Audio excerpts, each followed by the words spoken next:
सभापती महोदय, हे सगळं होत असताना वेगळ्या गोष्टी झाल्या, महिलांच्या धोरणाविषयी वेगळ्या गोष्टी झालेल्या.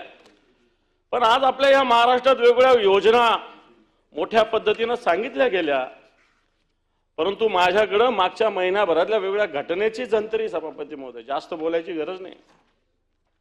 रायगड जिल्ह्यामध्ये वर्षभरात 107 बलात्काराच्या घटना समोर आल्या आहेत आणि विशेष म्हणजे 74 प्रकरण हे अल्पवयीन मुलीवर अत्याचाराचे सभापती याच राज्यातले. डोंबिवलीत बापाकडून मुलीचा विनयभंग झालेला आहे सभापती महोदय. सभापती महोदय, आज ज्या पद्धतीनं एक राज्याच्या एका मंत्रीनं कोणत्या मंत्र्याने कोणत्या महिलेला फोटो पाठवले म्हणून ती मंत्री ती महिला राज्यपालांकडे न्याय मागती सभापती महोदय. आपण महिला सक्षमीकरण म्हणत असताना आज एका मंत्र्याच्या विरुद्ध अशा पद्धतीने आरोप होत असताना राज्याचे सगळे नेते मूग गिळून गप्प बसलेले सभापती महोदय. याच्याविषयी हे खरे का खोटे कोणी सांगायला तयार नाही, परंतु एक महिला सांगते की मंत्री पदाचा दुरुपयोग करून अशा पद्धतीने मला वेगवेगळ्या प्रकारचे फोटो पाठवतायत. राज्यपालाकडे त्यांनी उपोषणाची परवानगी मागितलेली सभापती महोदय.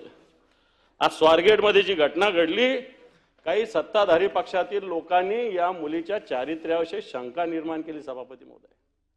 आपण या सगळ्या गोष्टी होत असताना आपण कोणत्या दिशेने चाललेलो आहेत? आपण प्रत्येक याच्यात राजकारण करायचं का? हा एक प्रश्न या निमित्तानं सभापती महोदय उभा आहे. मी सकाळीच मुद्दा मांडला की सरकारने सावित्रीबाई फुले यांच्या स्मारकाची घोषणा मागच्या वर्षी शिंदे साहेब आपण केलेली होती, जाऊन मला वाटतं 100 कोटी 150 कोटी रुपये. सावित्रीबाई फुलेंचं हे स्मारक त्यांच्या माहेर गावी ही होण्याची आवश्यकता आहे. सरकार अजून याला आजही दाद देत नाही, अशा प्रकारची स्थिती आहे. आज मेळघाट सारख्या ठिकाणी महिलांना प्रसूतीवेळी योग्य उपचार मिळत नाही सभापती महोदय. पालघरमध्ये मागच्या महिन्यामध्ये 12 महिलांचा उपचाराअभावी मृत्यू झाला सभापती महोदय. आपण हे सगळ्या गोष्टी होत आहेत याचा विचार सभापती महोदय करण्याची आवश्यकता आहे. याच्यात मी म्हणत नाही की हे सत्तेवर असल्यामुळे असं होतं, परंतु एक समाजाची मानसिकता आता ज्या पद्धतीनं जाते, मला वाटतं त्याचा विचार सभापती महोदय करण्याची आवश्यकता आहे. आज आपल्या राज्यामध्ये 42 मंत्री 4 महिला आहे सभापती महोदय फक्त. आपण मोठ्या गोष्टी करतो, परंतु या सगळ्या महिलांची संख्या वाढण्याची आवश्यकता आहे. 7-12च्या उतारावर आपण महिलांचं नाव टाकण्याचा आदेश काढलेला आहे, पण अजून 7-12च्या उतारावर महिलांचं नाव 7-12वर महिलांचं नाव येण्याची प्रक्रिया अजून सभापती महोदय सुरू झालेली नाहीये. आणि या सगळ्या स्थितीमध्ये महिला दिनाचा उल्लेख करत असताना निश्चित महिलांचा आपण सन्मान करतो, महिलांचा अभिमान आहे, महिला शक्ती स्त्री शक्तीचा अभिमान निश्चित आपल्याला आहे.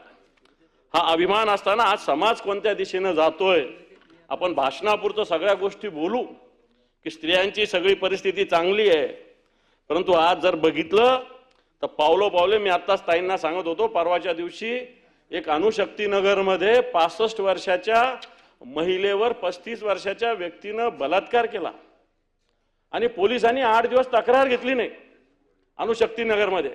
परवा मी बोलल्यानंतर हा गुन्हा दाखल झाला आणि पोलीस सांगतात काय, आता 8 दिवस झाले गुन्हा कशाला दाखल करता?